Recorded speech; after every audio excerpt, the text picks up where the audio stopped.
Hey guys, this is John here in Los Angeles with the Alpha Channel update for Tuesday, November 5th, 2024. And today's conflicted card, it's 8 of diamonds.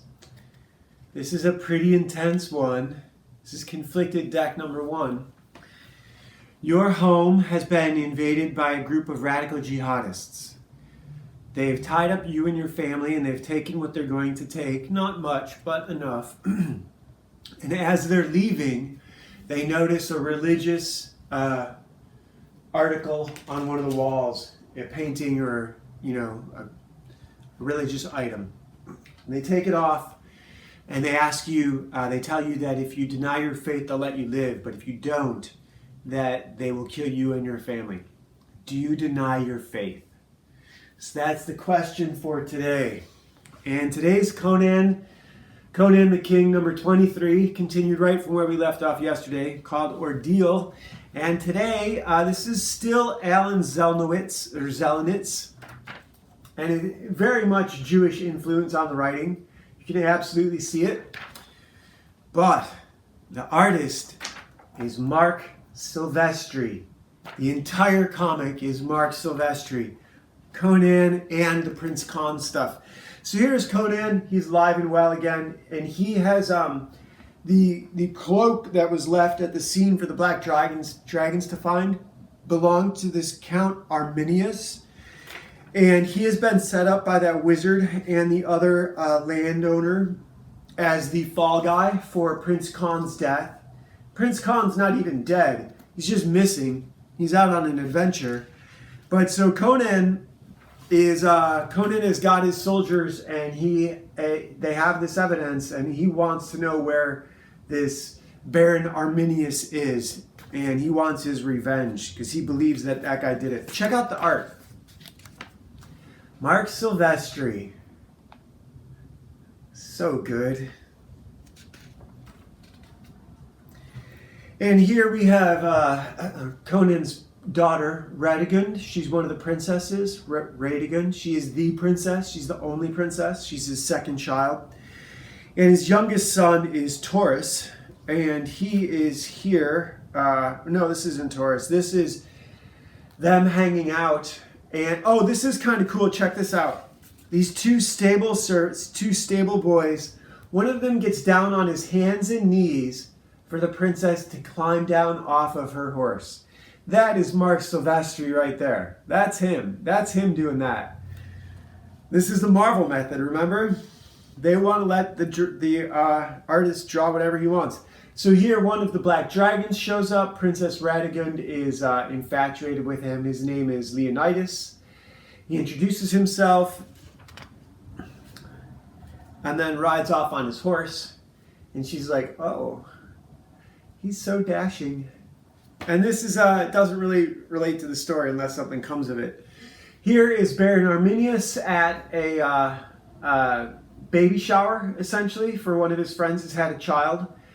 And he is hosting it, and they're having a toast. When Conan breaks in and says, you killed my son. You arranged to have my son killed. And this guy says, no, I didn't. But if you're going to talk to me like that, let's fight.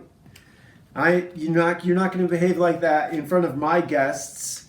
I did not do that. If you want to discuss it like gentlemen, we can discuss it like gentlemen. But if you're going to come in here with your temper, then we're going to fight, which is awesome. That's what you should read. That's what chivalry demands.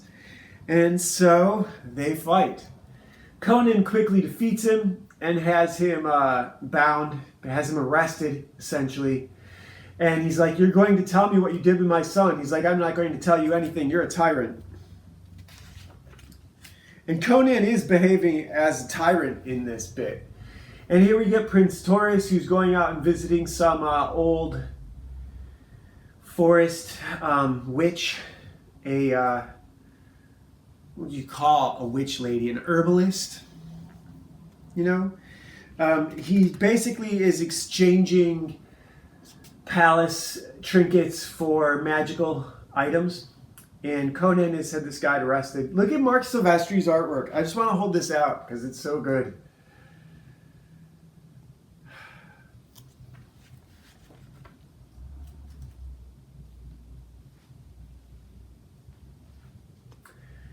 And after Taurus leaves this witch's hut or, cottage, it's revealed that she's not a child at all, and she's actually much older and hotter. Not older, younger, much younger and hotter than the old lady that she pretended to be.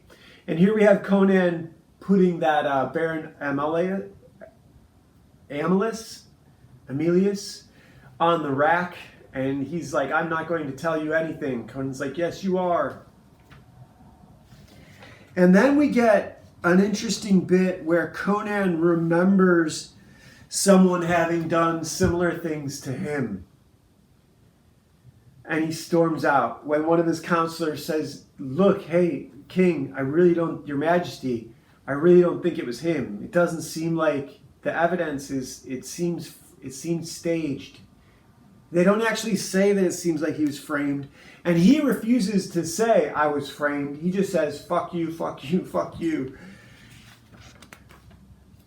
And so Conan relents and lets them deal with take him down off the rack and deal with it a little bit more. I don't know. They consider dealing with it in a better way, and then they decide to throw him in the river and do an ordeal by water.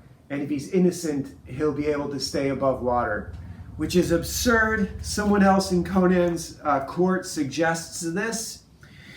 And Conan goes through with it, and this guy drowns, and then Conan realizes that he has become the tyrant he's always hated, and he dives in to rescue him. This is Jewish influence. This is a Jew taking their shot at Conan. Alan Zelnowitz is a Jew.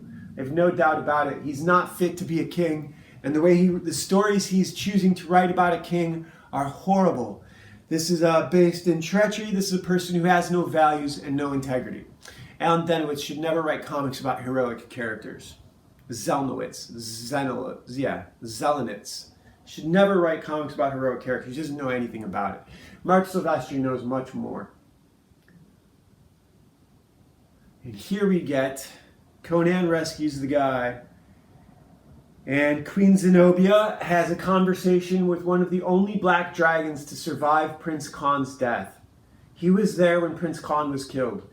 And they do a little bit of dialogue, of chivalric dialogue, where he doesn't say what's happened. He just sort of gives his name, rank, and serial number. And we don't get an answer about what's happened, but they do summon Conan.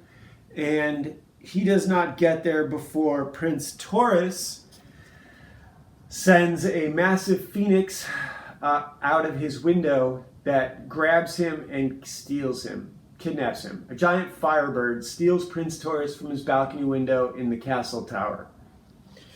This is a comic book. This is a comic book. And this is the end of the episode. Marc Silvestri and all the other, Jim Owsley is working as an editor, a black guy, shouldn't be working on white media entertainment at all, never. Alan Zelnowitz should never be writing white heroic characters. He's a Jew. Here we get the story about Prince Khan, who Prince Khan is going through a lot of Conan's adventures, like mirrored versions of them, where they all end badly. And this is, there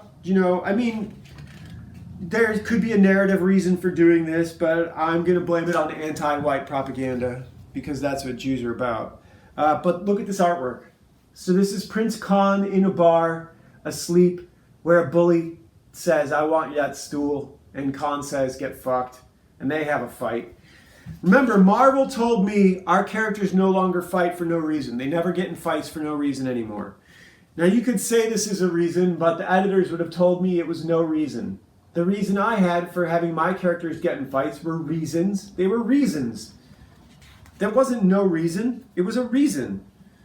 When a bully picks on someone, that's a reason. There's always, just because you say it's not a good enough reason. And here Marvel is, back when Marvel was selling, before the woke culture was, the anti-white Jewish run media culture was rearing its ugly face, when white people were still in control of this stuff. Here's Prince Khan beating up the bully in the bar. A 3-page fight for no reason that leads to no outcome other than the bully pulls a knife, someone in the crowd lends Con a knife. So we're getting on a 5-page fight, right? And Con fights him to a standstill. This is a good ad. This Power Man Iron Fist, this giant 1-page ad, that's a good comic book ad. And here Con fights the bully to a standstill, 6 pages, 5 pages. And the guy who loaned him the knife, I want to hold this up longer. I feel like I haven't been doing these pages justice, and this is MARC SILVESTRI. So, bar fight, Prince Con in a bar fight, 6 pages, 5 to 6 pages, worth every panel.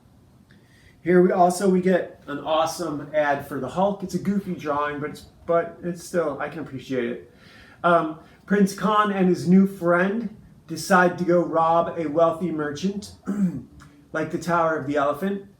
Only this time, we get a page, let me hold this up a little bit longer. After this page, we get a page where the owner that they're about to rob and his heir are discussing how to manage the estate, and that the heir has to be generous to the poor. And the owner decides to go up and check the treasury one more time before he goes to sleep. He opens the door and finds Prince Con robbing him, and his friend murders the old man and then flees and leaves Con. Con did not want to kill him, and now Con is left holding the weapon. So this is almost the exact inversion of any of Conan's thievery adventures. And what do I think of it? It's MARC SILVESTRI. It's MARC SILVESTRI. I get the narrative. I get it. I don't appreciate it. I don't appreciate the fact that it's written by Jews. I don't appreciate that blacks are involved. And we've seen why our grandparents, why my parents were racist. We are now living in the fruits. You'll know them by their fruits. They want to turn everything into Detroit. They've said so. Legacy of a Mad Scientist, Legend of Ashley Fox, amazing audiobooks here on YouTube for you guys to listen to, or download from Smashwords for free, or buy from Amazon for $1, or buy paperbacks for $8, $16 each from Amazon.